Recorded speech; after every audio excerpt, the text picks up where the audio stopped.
Can the king of curses himself perform one of the most delicate and precise surgeries in the world? Well, to be fair, the answer is more complicated than you might think. So welcome to the Department of Unemployment Affairs, where I,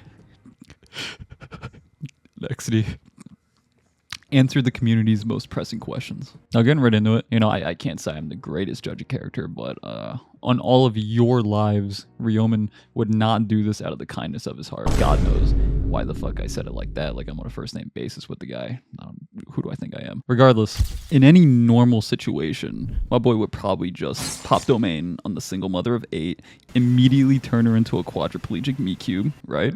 The death of children unites communities, unfortunately.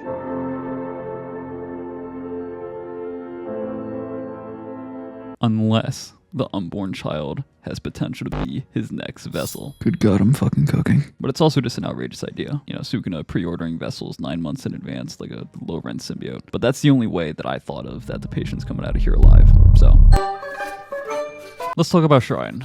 Which technique is he going to use? Now, this varies on patient to patient. So if he was operating on a person with no cursed energy, he'd probably play it safe and go with something like a low output dismantle, Now, if we're talking someone like Bonnie Blue, where we know there's a trail mix of cursed energy fighting for domination in there, Cleave may or may not be in the question. I even had LJ mock up a new super suit for you. Oh God. See, that's what I'm talking about. Oh God, what? I don't want that. I don't want that.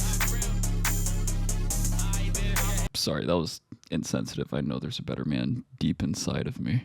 Time to crunch some numbers, though. Let me take out these gas station sticky notes that are sopping wet for some fucking reasons. Got all my calculations on them. Talking logistics, in a normal C-section procedure, we're going through approximately 2 to 3 millimeters of skin, 10 to 30 millimeters of fat, very dependent on patient. Could be prime Megan Fox he's working on, or Nevercracker's wife from Monster House. We got the fascia, I don't know if I'm saying that right, which is another 5 to 10 millimeters. And finally, the uterine wall, my favorite, which is 10 to 20 millimeters. So basically, 3 to 6 centimeters is the total depth Sukuna would have to slice before being where he needs to be.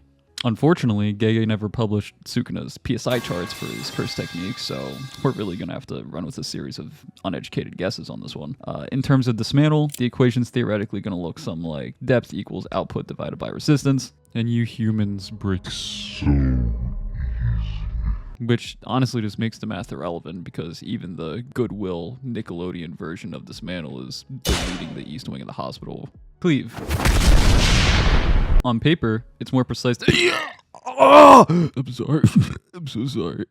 On paper, Cleave is more precise than an industry standard scalpel. Contrary to Dismantle, it adapts to the curse energy and durability of its target. The problem then becomes, where does it stop? It fucking does not stop. Sukuna himself doesn't even have control of its parameters. It just auto-adjusts. So, it's over.